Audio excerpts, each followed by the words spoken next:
Muy buenos días, 9 de la mañana con 4 minutos. Gracias por sintonizar Cara a Cara. Comenzamos este día lluvioso, este martes lluvioso en la metrópoli. Para que tengas cuidado, continúan las lluvias y las tormentas con afectaciones en distintos puntos. Hay que tener mucho cuidado también al manejar. Y bueno, esto no nos aparta de abordar hoy los temas políticos que están ahorita a debate en la semana. ¿Y cuál puede ser el tema sino otro, que es la disputa entre, o el diferendo entre la Universidad de Guadalajara y el gobierno del estado? Vamos a tener de visita aquí en cabina a José Luis Tostado, titular de la Consejería Jurídica del Gobierno de Jalisco, y también a Juan Partida, secretario de Hacienda, y nos van a detallar los puntos y la argumentación que hacen para responderle al rector Ricardo Villanueva sobre por qué, uno, no se viola la autonomía universitaria con la reasignación de 140 millones de pesos del Museo de Ciencias Ambientales a el Hospital Civil de Oriente de Tonalá; dos, no se viola la norma; y tres, dice el gobierno del estado, y en esta respuesta no hay un ejercicio de los recursos, por lo tanto no se viola ninguna normativa. También vamos a entrevistar ahorita, para abrir el programa, a Juan Carlos Flores Miramontes, titular de la Secretaría de Educación Jalisco, después de que ayer hizo un corte el gobernador sobre el regreso a clases, las condiciones en que se ha dado esto. El gobernador dice es mínimo el número de contagios, hemos reaccionado bien a los protocolos y va marchando bien este regreso a clases presencial. En medio, si te fijas, están relacionados los dos temas, porque uno de los argumentos que se ha dicho, que se han vertido en torno a esta disputa entre el gobierno del estado y la Universidad de Guadalajara, es que tiene que ver con un regreso a clases presencial que no avaló la Universidad de Guadalajara. En su momento el rector dijo, porque disentimos hay una represalia. Pues bueno, en este contexto hablamos con Juan Carlos Flores. Dice el gobernador, vamos bien en el tema de regreso a clases, los contagios no se han disparado. Yo te pregunto, ¿conoces los protocolos? Si tu niño sale positivo a COVID, si tu maestro o el maestro de tu niño sale positivo a COVID, ¿te sientes seguro con esta información que te han brindado? Es uno de los temas que vamos a hablar con Juan Carlos Flores Miramontes, titular de la Secretaría de Educación Jalisco. También entrevistamos a Josué Daniel Sánchez Tapetillo. Él es consultor especialista en hidrología y recursos hídricos. ¿Sobre qué pasó en Las Pintas, puntualmente en Tlaquepaque, en donde 1,053 casas fueron afectadas por una inundación el fin de semana? Él tiene una explicación sobre la problemática en ese punto. 9 de la mañana con 7 minutos. Envíame tus comentarios al 33 18 80 76 41. Si tienes alguna duda para el secretario de Educación, este es el momento para que la envíes. También en mi cuenta en Twitter, @JNLomelí, en Instagram lo mismo. Y ¿cuál es tu opinión sobre el diferendo entre la Universidad de Guadalajara y el gobierno del estado? ¿Por qué hay que estar pendientes de esta disputa entre los dos grupos? Y hay una argumentación, ciertamente, y un plano jurídico, un plano financiero, técnico, pero también hay un plano político que no podemos dejar de lado. ¿Cuál es ese plano político? ¿Qué lees tú en este diferendo entre ambos grupos políticos? 9 de la mañana con 8 minutos. Yo soy Jonathan Lomelí. Comenzamos Cara a Cara. Noticia, análisis y debate. Eso es Cara a Cara. Información de primera mano en voz de sus protagonistas. Cara a Cara con Jonathan Lomelí. Cara a Cara. La entrevista. Y bueno, le agradezco muchísimo al secretario de Educación Jalisco, Juan Carlos Flores Miramontes, que nos acompaña en Cara a Cara para hablar de este corte que hicieron el día de ayer sobre el regreso a clases presencial. Y muy buenos días, secretario, ¿cómo está? Muy buenos días, Jonathan, como siempre, un placer saludarte. Bueno, secretario, a ver, empiezo con una primera pregunta. Cuando recién empezó el ciclo, ustedes dijeron que había 71% de los alumnos habían regresado de manera presencial a las aulas. Y ayer en el corte que hacen, informan que es el 84% el 84.4% la cantidad de alumnos o el porcentaje de alumnos que regresaron. De entrada, ¿a qué se debió este aumento y si puede seguir creciendo la presencialidad en las aulas, secretario? Jonathan, seguramente la razón es que cuando los padres de familia observan los protocolos, las medidas cómo se distribuyeron los grupos, en qué espacio van a estudiar sus hijos, se va generando confianza. Sí, nosotros también nos sorprendimos, nosotros esperábamos por lo menos 2/3 partes de presencialidad, un 66% en virtud a las encuestas que habíamos realizado y estando atentos a otros medios. Afortunadamente fue superior desde el primer día. Conforme pasó la semana se fueron incorporando más niños. Ayer bajó un poquito por el tema seguramente de la lluvia y lo estamos monitoreando todos los días. Nos interesa mucho estar atentos en esta situación incierta. Cualquier señal para nosotros es muy importante, pero en términos generales la asistencia es muy alta. Confianza es lo que veo yo. Lo que ustedes atribuyen a la confianza. Ahora, esto implica que de todos modos, de 1.6 millones de alumnos, saqué la cuenta y son alrededor de 258,000 alumnos los que estarían en la virtualidad, es decir, que eligieron esta modalidad en donde nada más van a evaluarse con el profesor, pero ya no hay un seguimiento puntual y sí una enorme responsabilidad de los padres. De estos niños, ¿usted sabe más o menos o los ubica, secretario, en dónde se ubican principalmente y en qué grado? Es decir, en la zona metropolitana, en el interior, o dónde están ubicados, dónde se eligió la virtualidad en Jalisco? Principalmente en zona metropolitana, estimado Jonathan. Fíjate que cuando vemos comunidades muy pequeñas, que es el 50% de las escuelas, nuestras escuelas, sí, alrededor de 4,000 de ellas son de menos de 100 alumnos, y eso hace que estas comunidades no tengan mayor problema para la presencialidad. También son comunidades en donde hay tan pocos habitantes que perfectamente se sabe si hay algún brote o no. Entonces, en todas estas tenemos presencialidad al 100%, es decir, los niños van todos los días, todas las semanas. Más bien son en escuelas grandes, en zona metropolitana, donde mucha gente recurrió a este esquema híbrido, y entonces se hizo una distribución de los alumnos de 50% una semana, 50% el otro, y de estos también es donde encontramos niños que están estudiando a la distancia. Insisto, cada vez están siendo menos.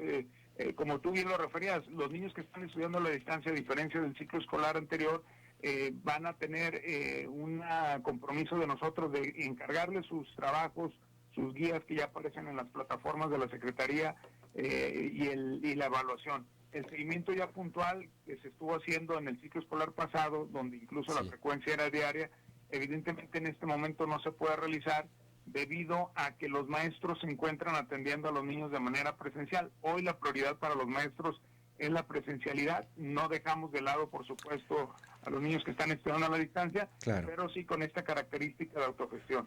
Oiga, secretario, a ver, sé que van pocos días de las clases, pero ¿qué le han informado los profesores, los directivos? ¿Cómo regresaron los niños? Una de las cosas que a mí me causaba mucha duda es, a ver, tú vienes en un ciclo normal de uno a otro, si pasa el niño, pues bueno, tiene cierto nivel de aprendizaje y conocimientos previos y ya nada más sigues con el manual o el libro de texto con los conocimientos posteriores, pero ¿cómo regresaron en cuanto a conocimientos, en cuanto a estado anímico? ¿Cómo han aceptado los protocolos? ¿Qué es lo que le reportan ahorita de manera preliminar los profesores, los directivos de este fenómeno, de este regreso y cómo regresaron los pequeños, secretario? Así es, Jonathan. Como una vía preliminar podríamos decir que hay tranquilidad, hay entusiasmo, son los aspectos en los que sabíamos que nos íbamos a concentrar al principio, es decir, todo el tema de la inducción a la escuela, las valoraciones sobre avances en los aprendizajes esperados se darán en las próximas semanas. Lo más importante para nosotros estas 2 semanas, por ejemplo, es la inducción a la escuela, escuchar a los niños, sus inquietudes, empezar a reincorporarse a un hábito que se había perdido. Año y medio para un niño es muchísimo tiempo. Sí. A veces en el puro verano o en vacaciones de Semana Santa y Pascua se nota una necesidad de volver a hacer una reincorporación a la escuela, pues con más razón en este momento. Tenemos información sobre los avances académicos, sí, en función a un instrumento que aplicamos antes de irnos del periodo vocacional, muy interesante, que fue el ver que en la evaluación planea, en una muestra que se hizo en primaria, secundaria y preparatoria, sí, los avances son similares en promedio a los años anteriores, también sorprendentemente. cuando hacemos una revisión puntual de estos resultados, vemos que, por ejemplo, en lenguaje y comunicación, casi todos los niños que tuvieron conectividad y acompañamiento de un adulto incrementaron su desempeño. ¿Cómo es que tenemos entonces un promedio similar a años pasados? Bueno, porque desafortunadamente los niños que no tuvieron el acompañamiento, la conectividad, sí tuvieron un retroceso. Sí.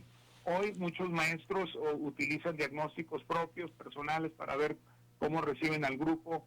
Están también recibiendo, recordemos, aquellos niños que no tuvieron comunicación con la escuela en el ciclo escolar pasado y se presentaron en el siguiente grado con el fin de regularizar los primeros meses para que permanezcan en el ciclo escolar. La calificación a esos niños en particular se les reservó, es decir, en el ciclo escolar pasado no se les capturó una calificación reprobatoria, simplemente queda en pendiente. Sí. Entonces, en los próximos días tendremos ya análisis muy puntuales sobre este estado, pero yo lo resumiría como mucha tranquilidad. Es decir, hemos visitado muchísimas escuelas y lo que se ve son los niños acatando los protocolos, contentos, pero no se ve la misma efervescencia que ordinariamente se ve cuando es una situación normal. Recordemos que los ingresos se escalonan un poco, que los recreos están escalonados, procurando que no convivan entre grados escolares para evitar, en el caso de una infección, un brote o una cadena de contagios.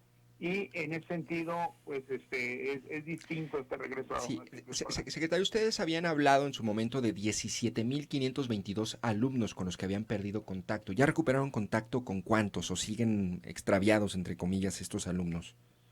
Todavía no hacemos la valoración. Justamente estas 2 semanas tienen ese propósito. Recordarle a todos los papás que nos escuchan que por alguna razón dejaron de llevar a sus niños a la escuela, que este es el momento, ya sea por la opción que decidan, presencial, híbrida o a distancia. Es bien importante estar inscritos. El proceso de inscripción se cierra hasta el 20 de este mes, hasta el 20 de septiembre, y el 20 de septiembre haremos un corte esperando haber recuperado a esos niños, y de no hacerlo, pues vamos a ir por ellos. De hecho, ya lo estamos haciendo. En esta ocasión, gracias al sistema nuevo de la aplicación Recreat, que es el instrumento de control escolar que utilizan en las escuelas los directores y los maestros, ya aparecen los datos de contacto de los niños inscritos y de los que promovimos automáticamente de grado, enviándole al nuevo maestro la lista de alumnos que están en su grupo con datos de contacto. Claro, secretario. Ahora, el otro punto importante es esta inquietud de los padres de familia sobre enviar a los niños a clases y la posibilidad de que pudieran contagiarse y contagiar pues en su entorno, en su núcleo familiar. Sobre los casos de COVID detectados y la incidencia, ¿qué es lo que tenemos hasta este momento?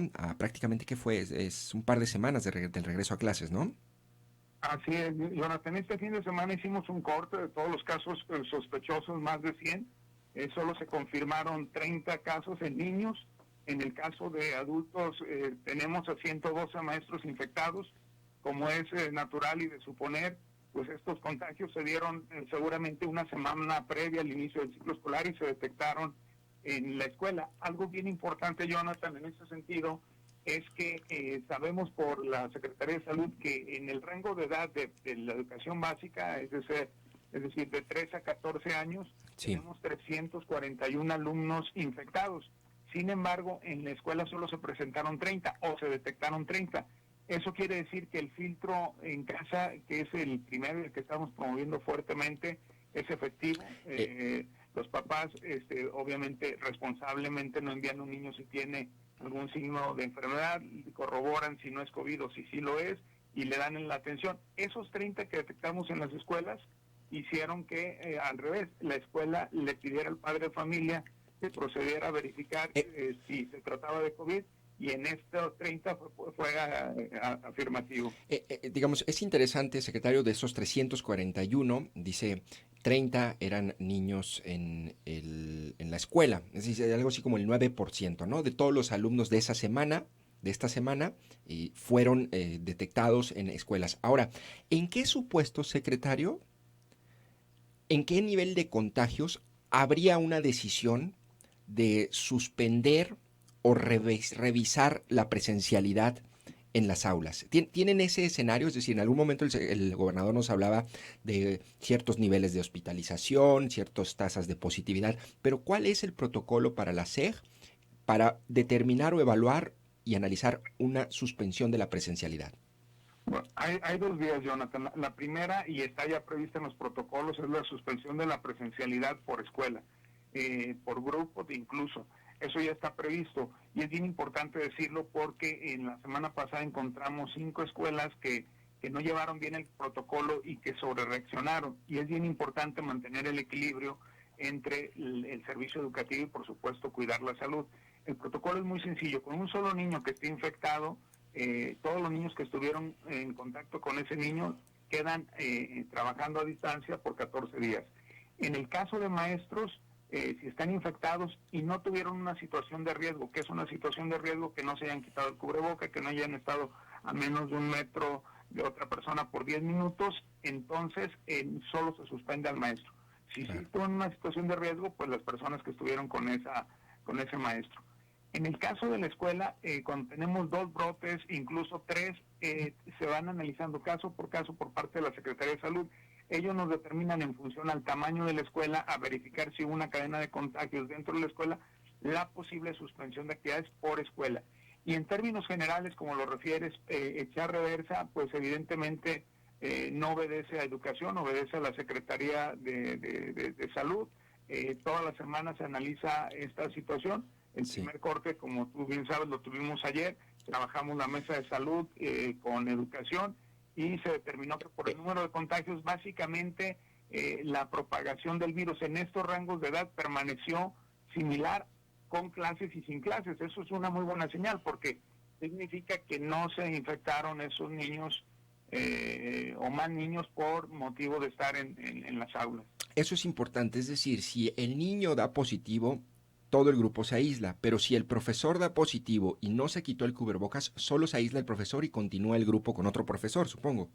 Es correcto, Jonathan. Bueno, ahora, sobre la violación a los protocolos que se dieron, ¿de qué tipo fueron esas violaciones, secretario? Mira, Jonathan, en la mayoría de los casos, hay que decir que tenemos 5 o 6 escuelas, si mal no recuerdo, de 13,000. Es decir, realmente fueron muy pocos casos y se dieron sobre todo en secundarias generales. Lo que estamos investigando y más que nosotros, el órgano de control interno, es por qué se dio esta situación que llama mucho la atención, es muy extraño. En el primer caso, incluso se reportó antes a los medios que a la misma autoridad de salud y a la misma autoridad educativa, y hubo una instrucción muy contradictoria. La Secretaría mantiene contacto con el director de la escuela, en donde asegura que sí cumplió el protocolo y que los niños están en clase. Se le pide que envíe una evidencia mientras va el equipo de supervisión, Sí. y envía fotografías varias horas después de otra época. Después, cuando se hace la supervisión, está completamente cerrada la escuela y las fotografías correspondían a por lo menos año y medio atrás, porque eran un grupo de niños muy amplios, ninguno sin cubreboca, entonces eran fotografías de otro tiempo. Esa es la actitud que seguramente el órgano de control sancionará, y bueno, hay un riesgo ahí importante incluso de destitución al funcionario. Probablemente eso ya lo determinará el órgano, pero en la mayoría de las escuelas se está llevando a cabo, es muy claro el protocolo. No están solos los directores en su aplicación. Si en algún momento hay alguna duda, un caso extraordinario que no contemple el protocolo, evidentemente estamos tanto las autoridades de educación como de salud para apoyar al maestro. Secretario, ¿qué ha pasado con las escuelas de tiempo completo? Recuerdo que medio hubo allí una polémica porque se les había quitado el presupuesto, luego dijeron que sí iba a haber presupuesto, pero ¿están operando las escuelas de tiempo completo?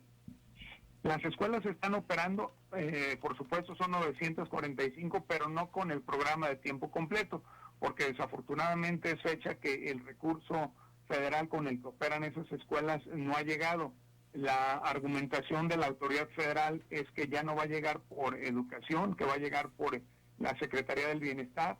La Secretaría del Bienestar no ha dado muestra del programa, y pues nosotros como entidad federativa nos resta seguir insistiendo. Esto está pasando en todo el país, no han decidido echarlo a andar, y bueno, creo que es urgente que haya una determinación en ese sentido. ¿Cuánto necesita Jalisco para operar esas escuelas de tiempo completo?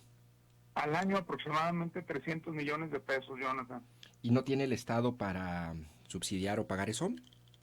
Bueno, es difícil, sin duda se podría hacer el esfuerzo y demás, pero el argumento no es que se detiene, sino que se dice que sí va a seguir, pero no se dice cuándo.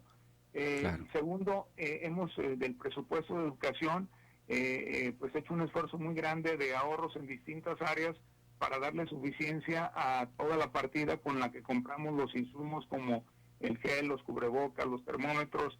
Ahí nada menos llevamos 160 millones de pesos invertidos, Sí. llevamos casi 100 millones de pesos en la rehabilitación de escuelas que fueron dañadas y vandalizadas, tenemos otros 110 millones de pesos para escuelas que ya tenían Claro. dictamen de protección civil, y aparte está el proceso de remodelación de escuelas que tiene más de 3,000 millones de pesos en ejecución. Secretario, sí, perdón que lo interrumpa, pero entonces, bueno, asumimos que al menos ahorita entonces están suspendidas la operación de las escuelas de tiempo completo, operan de manera normal.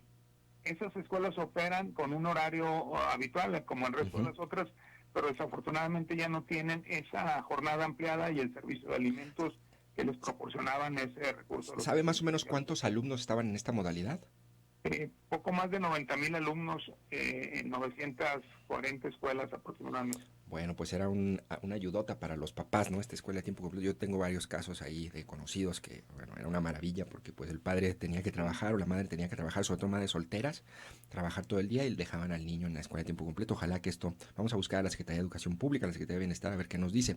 Oiga, y ahorita que decía justamente la inversión en insumos, tengo una pregunta, secretario. El fin de semana el gobernador puso un tuit en donde muestra un conjunto ahí de cajitas con termómetros, él les llama así cajitas, 30 cajitas de cubrebocas, 3 termómetros y 3 bidones de jabón, y dice, esperamos que por su enorme compromiso con Jalisco el país nos haya quedado sin suministros sanitarios, le dice a la Secretaría de Educación Pública, diciendo que eso es todo lo que enviaron para 1.6 millones de alumnos. ¿Qué debemos entender de este mensaje? ¿O cómo lo leemos los ciudadanos? ¿Qué entendemos, secretario? Bueno, Jonathan, de entrada que a lo mejor el sarcasmo ayuda un poco a disipar esa sensación de molestia que causa el hecho de que en año y medio no hemos recibido ni un insumo, ni una cubeta de gel, ni recursos extraordinarios para reparar escuelas, ni un solo peso extra. Y en ese sentido llamó la atención el que llegara esos insumos apenas la semana pasada. Nos convocaron, nos decían que iban a llegar recursos, pues francamente nosotros estábamos preparando camiones para ir a recogerlos, y cuando nos envían el listado lo volvemos a corroborar si estaba en lo correcto, si se trataba solo de 3 bidones de gel y otros 2 de jabón y unas cuantas cajitas de cubrebocas, y nos dijeron que sí. Ya que nos enviaron la fotografía, pues nos quedó claro que era todo lo que iban a mandar. Personalmente hablé a la federación para corroborar si esto era así, nos dijeron que sí, por lo pronto era eso, y que después nos harían llegar más insumos, y bueno, pues seguimos esperando, ¿verdad? La pandemia. O sea, les enviaron 3 termómetros, 30 cajas de cubrebocas, 3 bidones de jabón, 3 cubetas de sanitizante y 3 cubetas de gel. Eso fue todo. Sí, exacto. Lo que ustedes ven en la fotografía es lo que se envió. Bueno, pero al menos las transferencias federales, porque creo que el 80-90% de los recursos que ejerce la Secretaría de Educación Jalisco son federales, eso sí se los han dado. Aproximadamente el 66% del presupuesto. Perdón, secretario, se cortó un poco la comunicación, ¿me decía? Que efectivamente... Bueno, se corta un poco ahí la comunicación con el secretario, parece que perdió señal, pero bueno, digo, al menos los recursos federales que le corresponden a Jalisco, pues eso sí están llegando en tiempo y forma. Esto es parte de lo que nos platica el secretario de Educación, las escuelas de tiempo completo. ¿Ya está allí el secretario? ¿Secretario, me escucha? No, parece que volvimos a perder la comunicación. Y bueno, allí está, 945 escuelas de tiempo completo ya no van a estar operando. Lo que dice el secretario es las tasas de contagio son bajas, 341 casos de niños entre 3 y 14 años. De esos 341, solo 30 eran alumnos en escuelas y 112 de personal administrativo y docente. Lo que dice el gobierno del estado es que esa es una tasa de contagio baja, se hicieron los protocolos y el resumen y lo que plantean es que es el modelo hasta este momento exitoso para la presencialidad, que es importante porque los niños deben regresar a clases. Una disculpa, ya no perdimos al secretario de Educación, tenía aquí varias preguntas de los radioescuchas, se las vamos ahorita a enviar a la Secretaría de Educación para tratar de darles respuesta lo más puntual a cada uno de ustedes. Muchas gracias por haber estado aquí escuchando la entrevista con el secretario y les reitero mi disculpa por no haberle podido hacer sus preguntas. Perdimos la comunicación. Son las 9 de la mañana con 29 minutos. Vamos a un corte y regresamos con este otro tema, que se va a poner bueno, y es la respuesta que le da el gobierno de Jalisco, una respuesta jurídica, técnica y financiera. En esos términos le dicen por qué a la Universidad de Guadalajara no se viola la autonomía universitaria, y para explicarlo van a estar con nosotros Juan Partida, secretario de Hacienda del Estado, y José Luis Tostado, titular de la Consejería Jurídica del Gobierno de Jalisco.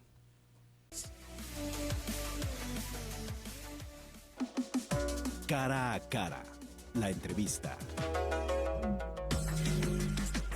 9 de la mañana con 35 minutos y le agradezco mucho a el secretario de Hacienda, Juan Partida Morales, y a José Luis Tostado, titular de la Consejería Jurídica del Gobierno del Estado de Jalisco, que me acompañen en esta mesa para hablar de la respuesta que ayer el gobernador le dio a la Universidad de Guadalajara después de una reunión que tuvieron el viernes pasado, y en donde se comprometieron a revisar los planteamientos de la UDG, donde decía es que con la reasignación de 140 millones de pesos del Museo de Ciencias Ambientales al Hospital Civil de Oriente de Tonalá, se viola la autonomía universitaria, puede caer en responsabilidad del gobernador y el secretario de Hacienda y no se ajusta a la norma.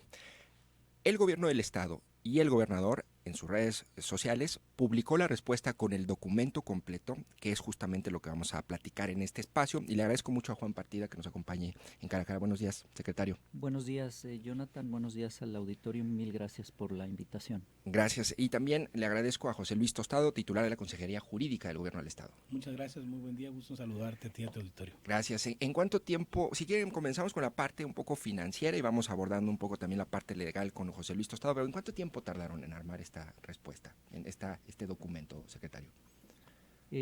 Pues básicamente una semana a partir de la reunión que tuvimos con los funcionarios de la universidad, ¿Sí? Más o menos tomó ese tiempo. Bueno, a ver, su respuesta a la universidad se basa en 3 puntos que ellos les argumentan. De hecho, el rector da algunos detalles al salir de la reunión con el gobernador del estado y si quiere los abordamos uno por uno.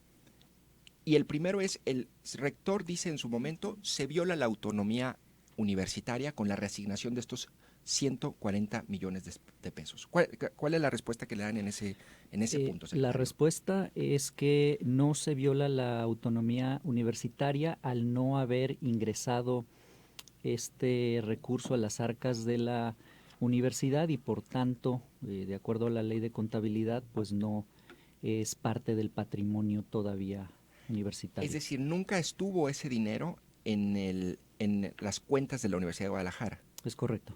Y bajo ese argumento no habría, es decir, si ese dinero hubiera llegado a las cuentas de la Universidad de Guadalajara, ¿sí habría entonces una violación a la autonomía universitaria? Se podría argumentar, habría que revisarlo, pero se podría argumentar, ¿no? Ahora, en el plano jurídico, José Luis, titular de la Consejería Jurídica del Gobierno del Estado, en el plano jurídico, la universidad también se debe someter a las reglas y a las leyes y normas que establece el manejo del dinero público, ¿cierto? Absolutamente. Es que no hay que confundir la autonomía, que tiene que ver con las decisiones internas de la universidad, sus modelos de gestión, sus nombramientos. ¿En qué sí es autónoma la universidad? En todo esto que tiene que ver con su autogobierno, digamos. Pero en el caso de recursos públicos, y más aún en estos que ni siquiera formaban parte de su patrimonio, no hay extraterritorialidad o no hay un marco de excepción para la universidad. Cualquier ente que recibe recursos públicos sigue las reglas jurídicas, administrativas, contables del dinero público y en consecuencia en ese sentido la transparencia también aplicando en esa lógica. En autonomía, es decir, sus órganos de gobierno, ellos los deciden. ¿Qué otras cosas son elementos de la autonomía? Administrar de la su patrimonio, elegir sus integrantes, digamos, en la forma, y obviamente todos los temas que tienen que ver con libertad de cátedra y todo lo que es connatural a una universidad. Muy bien. Entonces, primer argumento, dice, jamás estuvo ese dinero en las arcas, aunque la respuesta del secretario, del rector, Ricardo Villanueva, era, pues no estuvo en nuestras arcas porque no nos dieron ese dinero, porque se han tardado en darnos ese dinero. ¿Ustedes qué responden a eso, secretario Juan Partida? Pues que en ejercicio de nuestras atribuciones, de acuerdo a los diversos lineamientos, sí estamos en total capacidad de hacer las reasignaciones presupuestales que sean necesarias, sobre todo para atender situaciones como la que estamos viviendo en el marco de la pandemia, donde definitivamente la salud es una prioridad.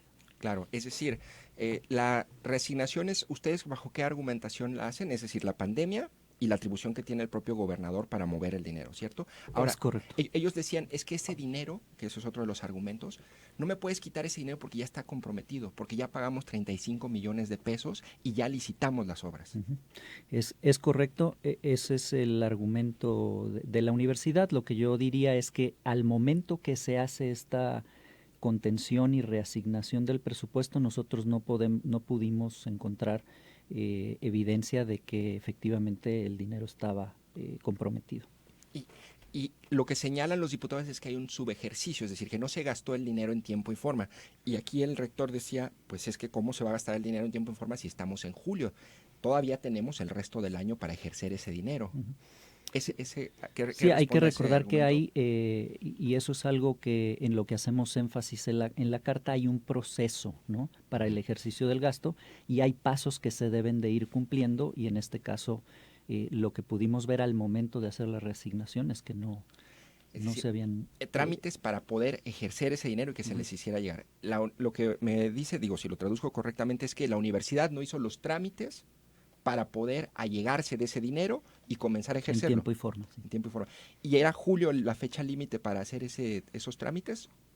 ¿O pudo haberlo hecho el resto del año? Lo que podemos ver, por ejemplo, en el sistema de recursos federales transferidos, en el cual es obligatorio informar los avances, no había en su momento ningún avance reportado. ¿Y era posible que hubiera podido hacerlo el resto del año? Como permítanme repetir, en el momento que nosotros hacemos la revisión no estaba ejercido, ya estábamos prácticamente en agosto y no se había ejercido esa cantidad, entonces dadas las prioridades tan claras como el tema de la salud, pues y a instancias de la solicitud de los diputados se vio que era posible y se procedió en ese sentido. Que es un poco el segundo argumento que ustedes plantean, ¿no? Es el gobernador y el gobierno de Jalisco tiene la atribución de modificar y administrar la hacienda pública. Y lo hace bajo esa lógica en un contexto de pandemia. Y lo hacemos pues de manera regular, ¿no? No hay... Y entonces esos 35 millones de que habla la universidad, que dice que ya había pagado y licitado. Pues no estaban registrados. Ustedes mencionan en la carta que no hay una información en la página de transparencia del Consejo Así es. Cultural Universitario, ¿cierto?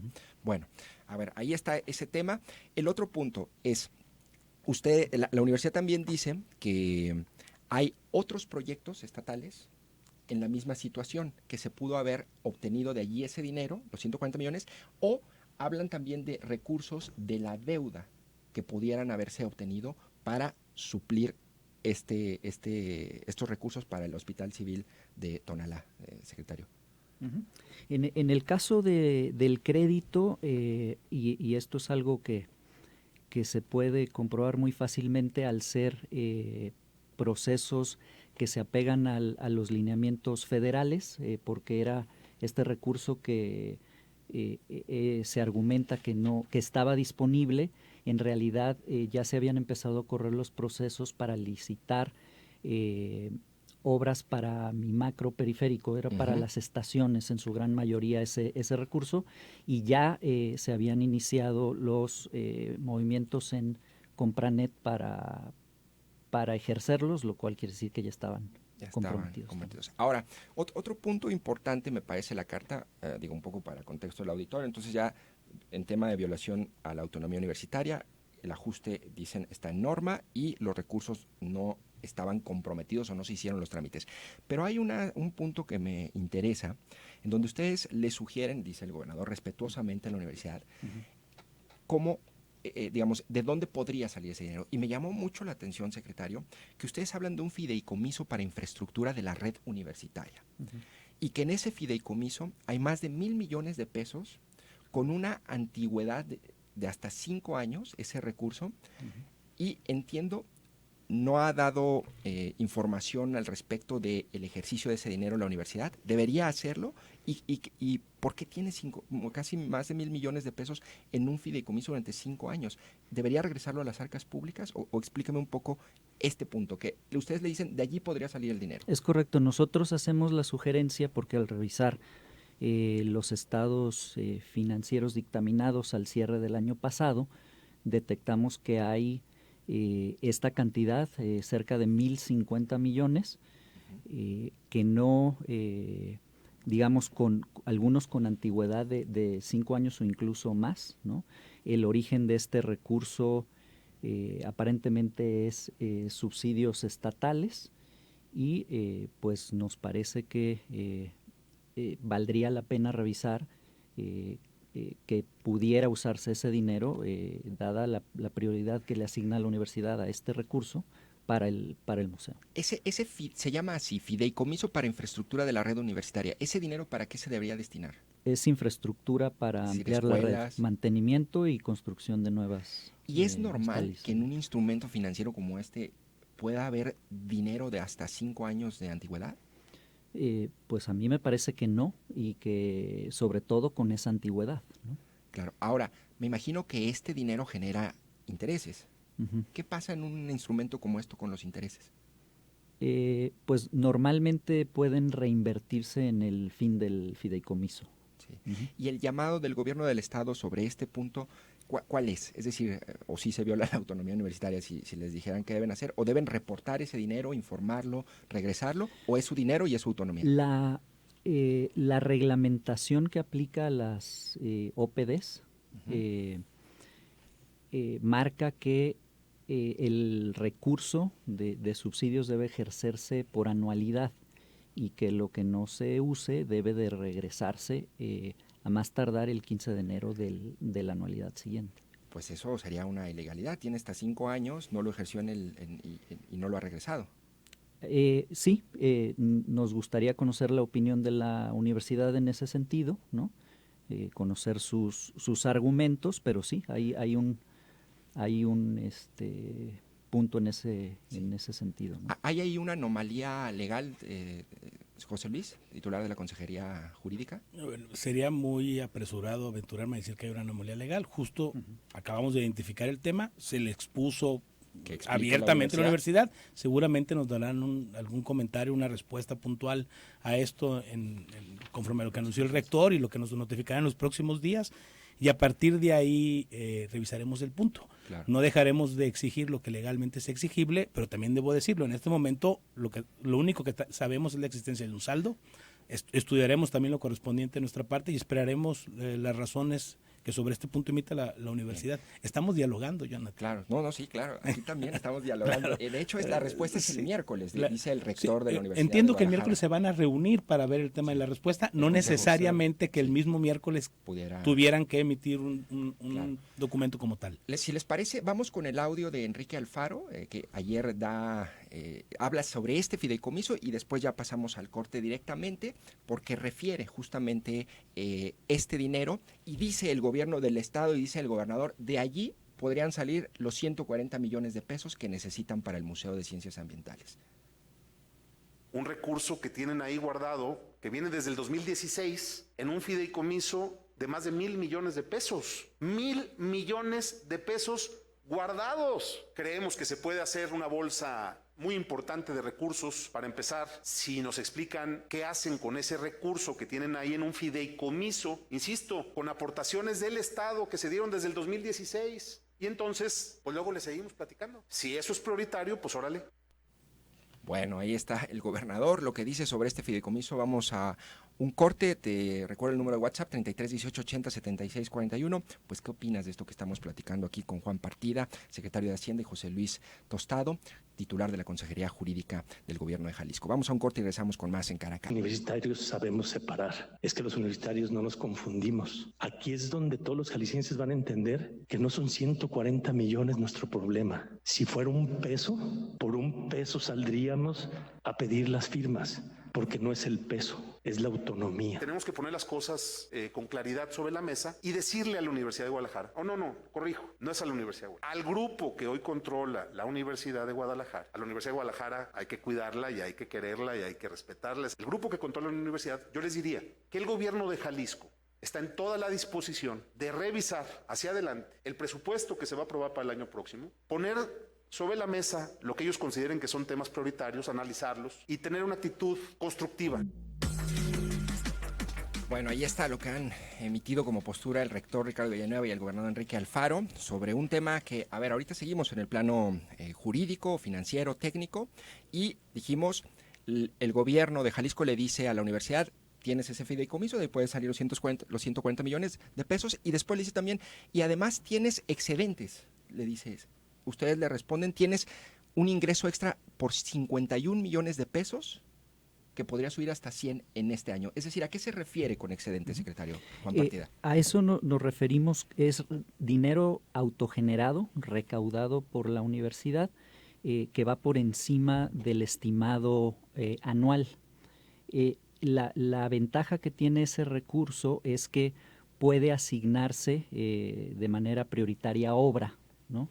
Entonces, pues de ahí pudiera también salir recurso para continuar con las obras del museo. Pero ese excedente, ¿cómo se explica o cuál es su origen? Es decir, si así te dicen, te va a dar 10 pesos, pues te dan 10 pesos, ¿de dónde salen 11?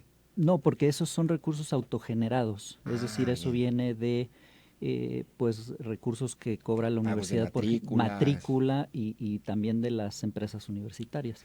Entonces hay un presupuesto, vamos a decir, de 10 pesos y llevan recaudados 11. Ese peso adicional se puede dedicar. Y ustedes dicen que ese dinero podría ser hasta 100 millones de pesos al final de este año. Sí, porque al primer semestre iban 51. Bueno, ese fue el segundo punto. El tercer punto que ustedes le plantean al gobierno, a la Universidad de Guadalajara es, tú puedes hacer economías del gasto corriente. Es decir, puedes ahorrar porque ustedes calculan que hubo ahorros o que pudo haber tenido ahorros por 96 millones de pesos debido a la pandemia. ¿Cuál es la justificación o la argumentación de este dinero extra de la universidad? Esto es porque la experiencia que tenemos de primera mano de parte de la Secretaría de Educación Jalisco es que a raíz de la pandemia y de no estar teniendo clases presenciales, pues hay un ahorro en los capítulos de gasto corriente. Entonces,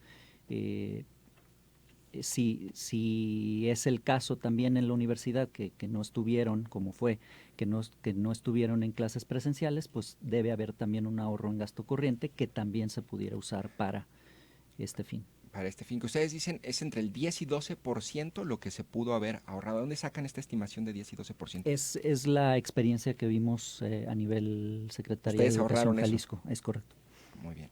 Bueno, y a ver, ahí está como el plano técnico, financiero, y en el plano jurídico, ¿hay un escenario, José Luis, titular de la Consejería Jurídica del Gobierno del Estado, José Luis Tostado, ¿hay algún escenario en donde la universidad pueda decir, bueno, ni tú y yo estamos de acuerdo, yo tengo mis argumentos, aquí están las leyes, lo que dice, que decida un juez?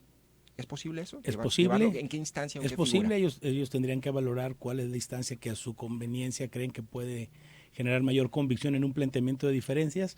En ese sentido, y sin anticipar un resultado, sería irresponsable, nosotros nos sentimos jurídicamente muy sólidos en el planteamiento de la respuesta y en los razonamientos que están detrás de esta comunicación con la universidad. Podrían optar por impugnar, pues, estarían en su derecho de ser el caso. Hasta este momento no tenemos ninguna referencia al ejercicio de algún medio de defensa. Insisto, estarían en su derecho, no lo vamos a coartar ni con ellos ni con nadie, pero no creo que sea una propuesta que debiera tener un escenario, digamos. Eso ya sería llegar a no nos podemos de acuerdo, o sea, casi vamos al Instituto de Justicia Alternativa y que ahí más o menos nos ayuden a ponernos de acuerdo, pero ¿qué instancia o qué figura jurídica sería la que permitiría a la universidad? Ellos tendrían que valorar, quizás pudieran intentar algún juicio en las instancias federales, quizás ante el propio Tribunal de Justicia Administrativa del Estado. Tendrían que ver cómo se aproximan ellos a la afectación o dónde creen que existe la vulneración para hacer su planteamiento. Pero yo francamente creo, insisto, reconociendo el derecho que tendrían para hacer valer lo que conforme ellos crean, que no estamos en ese punto de un diferendo que lleva a judicializar el tema. Nuestro comunicado además es muy claro. Estamos en la disposición de construir lo que viene, y además hay que decir, hay dos formas de ver el tema, y con esto concluyo mi participación en este punto.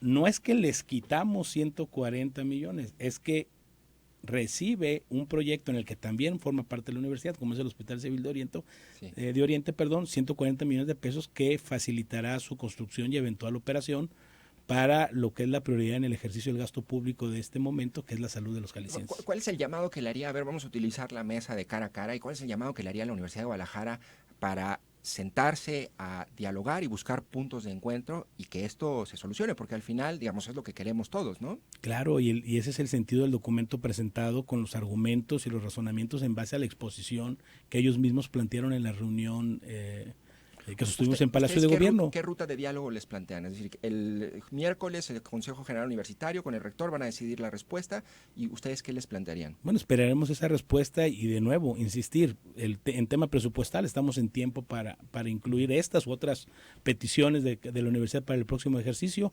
En este momento ya es una decisión tomada, y creo que también hay que ser claros, y de acuerdo a la normatividad tampoco es que se pueda estar cambiando este asunto, ni es conveniente. Lo prioritario es la salud, y en este caso el proyecto del Hospital Civil de Oriente, pero insisto, no hay más diferendo, por lo menos no en las mesas en las que hemos estado participando nosotros. ¿No está contaminado esto por el tema político?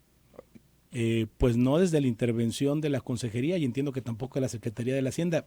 En realidad, incluso damos contestación a los puntos que ellos nos plantearon en la reunión que solicitaron y que atendimos y en la cual estuvimos presentes, y el documento está ahí. No veo, por ahora no veo, y espero que así siga, que tengamos que analizar esto bajo otra óptica, y menos la judicial, ¿no? Bueno, pues ojalá que no, ojalá que haya una mesa ahí de diálogo. Me queda prácticamente 1 minuto y medio, secretario, ¿algo con lo que quiera cerrar su intervención? No, la verdad es que reiterar la disposición al diálogo. Ojalá que podamos transitar. Va a ser muy interesante ver la respuesta de la universidad mañana, y esperamos a partir de ahí poder trabajar. Sentarse a dialogar, ¿verdad? ¿Cuándo definen el presupuesto de 2021? En noviembre, ¿verdad? ¿Digo 22? Tiene que estar presentado al Congreso antes del 1 de noviembre. El 1 de noviembre. Secretario Juan Partida, titular de Hacienda, muchas gracias por haber estado Muchas en este gracias, espacio. Jonathan. Un último comentario, me quedan 30 segundos. No, agradecer el espacio e insistir en esto que públicamente hemos expresado. Están las razones de la decisión tomada por el gobierno del Estado. Ya no hay vuelta atrás. En este momento ya esa decisión no, porque además ya está la reasignación, digamos, correspondiente. Ya está asignado. En este punto ya es un tema concluido. Habría que construir el tema en base al próximo presupuesto, y quedar en espera la explicación del tema del fideicomiso y ese saldo. Claro que eso también es un tema importante. Secretario Juan Partida, titular de Hacienda; José Luis Tostado, titular de la Consejería del Gobierno, Consejería Jurídica del Gobierno de Jalisco. Les agradezco que hayan estado en este espacio, en Cara a Cara. Yo soy Jonathan Lomelí, gracias por habernos sintonizado. Pues a ver qué opinas de los argumentos que nos plantean los funcionarios. Vamos a seguir pendientes del tema. Nos escuchamos mañana a las 9 de la mañana. La información al momento, escúchala en Canal Continental de Noticias.